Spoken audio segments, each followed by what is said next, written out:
You ready? Let's go. 2-minute daily devo for Thursday, August 4th. I'm in the New Century Version today, and our verse of the day comes from the book of Matthew, chapter 5. Little context here before we get to our verse of the day. This is Jesus talking. It's his Sermon on the Mount. One of the most famous sermons, probably the most famous sermon that he ever preached that's recorded in the Bible. And he talks about something that we have mentioned before here on Devos, that Jesus took cultural norms and he flipped them upside down all the time. Like things like this, like give in order to be blessed and love those that hate you, those kind of things. And he does that exact same thing here in our verse of the day. Verse 43, he says this, "You have heard that it was said, love your neighbor and hate your enemies."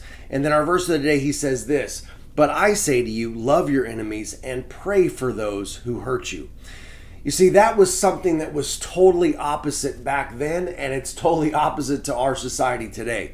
What do we want to do? If someone hurts us or doesn't like us or hates us, what do we want to do? We want to hurt them or not like them or hate them back. But Jesus is saying, no, that's not my way. My way is to do things totally different. Not only are we going to love those that hate you, but we're going to take it one step further. We're going to pray for those that hate you. Now that is something that is totally foreign to what we believe today. But let me tell you what that does. When you start praying for someone, that shows an actual love and care for them. That shows that you care about their well-being, that you want to see change in their life. You want to see blessings in their life. And who knows what God can do. He can soften their hearts and change them.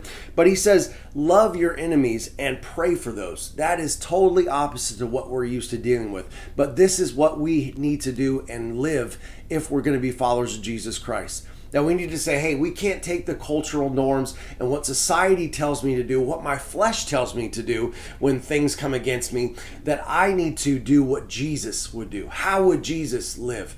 And we know this to be a fact, that Jesus was ridiculed. Jesus was whipped and beaten. Jesus was punched in the face. Jesus had a crown of thorns that was whacked on his head and caused those thorns to go into his skull. Jesus was forced to carry his cross. Jesus was then nailed to that cross and bled out for us. And he did all of that by people that hated him. Yet, he loved those people and he died for those people. And now he's asking us to say, hey, I want you to live and act like me and love those that hate you and to pray for them as well. So as followers of Jesus Christ, this is our goal, to act like Jesus. All right, that's it, guys. I'll talk to you tomorrow.